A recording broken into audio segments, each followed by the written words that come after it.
En el año 1955, 5 misioneros fueron asesinados por una tribu indígena en las selvas del Ecuador. Aquellos 5 misioneros eran jóvenes, recién graduados de la universidad, inteligentes, capaces, hombres que tenían un futuro brillante por delante si hubiesen permanecido en una de las grandes ciudades de su país. Pero sintieron el llamado de Dios y obedecieron a Dios. Fueron a las selvas del Ecuador. Antes de marchar, alguien le preguntó a uno de ellos, de apellido Elliot, ¿cómo es que vosotros, teniendo un futuro tan brillante por delante, os vais a las selvas a trabajar? Y Elliot contestó, no es tonto aquel que da lo que no puede retener para ganar lo que no puede perder. No es una tontería dar aquello que tú no puedes retener si vas a ganar lo que no puedes perder. Hombres de Dios han servido a Dios en momentos y en situaciones muy difíciles, pero lo han hecho para la gloria y para la honra de ese Dios que no es deudor de nadie. Soy Luis Carballosa. Hoy comento con vosotros el último párrafo del libro de Nehemías, capítulo 13, versículos 23 al 31. En este trozo con el que concluye Nehemías podemos ver el carácter de aquel tremendo hombre de Dios. Nehemías era un hombre de oración, pero también era un hombre de compasión, de dedicación, de devoción, y era un hombre de reflexión. Era una persona que ponía su causa en las manos de Dios y esperaba en Dios, esperaba la dirección de Dios y entonces actuaba. En el versículo 23 de este último capítulo, capítulo 13, dice el versículo 23, vi asimismo en aquellos días a judíos que habían tomado mujeres de Asdod, amonitas y moabitas. Es decir, habían tomado mujeres paganas, mujeres idólatras. Se habían emparentado con ellas, las habían tomado como esposas. Y añade el texto, y la mitad de sus hijos hablaban la lengua de Asdod, la lengua de los filisteos.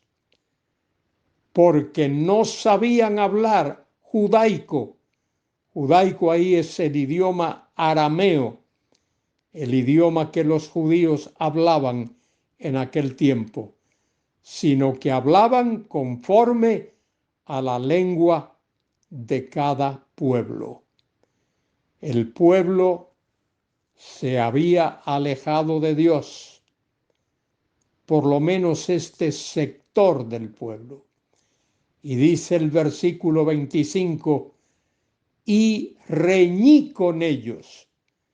Nehemías los confrontó, riñó con ellos. Dice, y los maldije, palabra fuerte, y herí a algunos de ellos.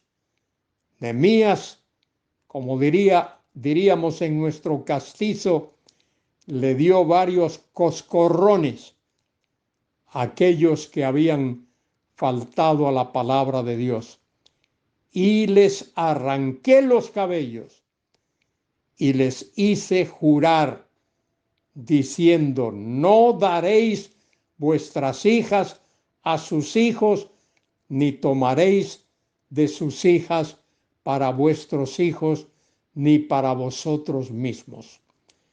Nehemías quería la separación del pueblo de Israel, de la nación de Judá, de aquellos pueblos paganos e idólatras, los filisteos, los cananeos, los amorreos, los fereceos, todos esos eran pueblos idólatras.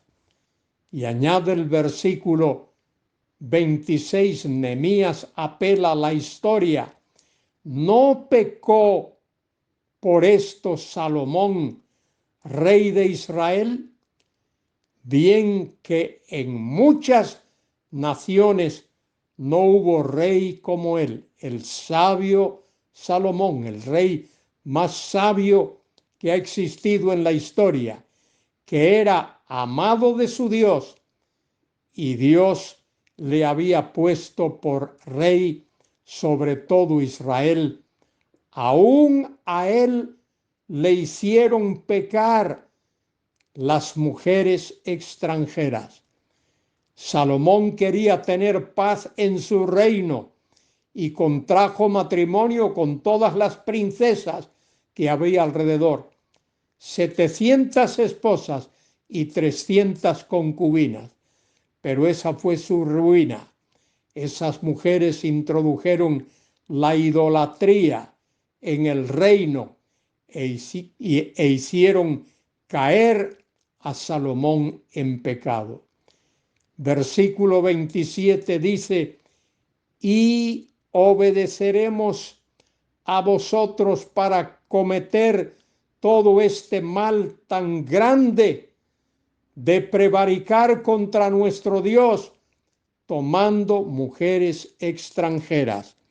Esas mujeres traerían la idolatría y la inmoralidad dentro de la nación y en medio del pueblo.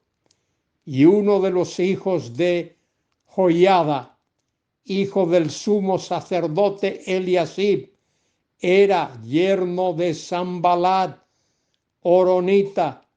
Por tanto, lo ahuyenté de mí.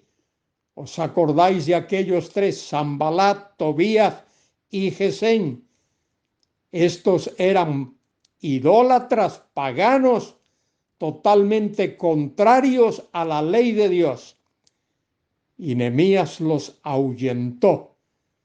Ahuyentó a Sanbalat, a Tobías, a Gesén y seguramente a otros más. Y Nehemías apela a Dios, versículo 29. Acuérdate de ellos, Dios mío, contra los que contaminan el sacerdocio y el pacto del sacerdocio de los levitas. Nehemías alza sus ojos a Dios, como tú y yo debemos de hacer. Los limpié, pues, de todo extranjero y puse a los sacerdotes y levitas por sus grupos, a cada uno en su servicio. Nehemías era un hombre de orden, no solo de oración y de compasión y de dedicación y de devoción y de reflexión, sino que era un hombre de orden, un hombre ordenado, hacía las cosas en conformidad con la palabra de Dios. Y para la ofrenda de la leña en los tiempos señalados y para las primicias, acuérdate de mí, Dios mío, para bien. Fijaos en el versículo 29, Nehemías dice, acuérdate de ellos, Dios mío, contra los que contaminan el sacerdocio y el pacto del sacerdocio y de los levitas. Y ahora dice al final del libro, y para la ofrenda de la leña en los tiempos señalados y para las primicias, y termina, acuérdate de mí, Dios mío, para bien. Querido hermano, querida hermana, tú y yo debemos alzar nuestros ojos al cielo, poner nuestras vidas en las manos de Dios. Pon tu vida en las manos de Dios, así como debo poner mi vida en las manos de Dios y confiar en Él. Alza tus ojos al cielo y dile a Dios, Señor, aquí está mi vida, la pongo en tus manos, así como lo hizo Nehemías y así como lo hizo Esdras y aquellos que le acompañaban, aquellos escribas fieles que les acompañaban. Pongamos nuestras vidas hoy mismo en las manos del Dios Todopoderoso. Que a Él sea la gloria y la honra, ahora y por siempre. Amén y amén.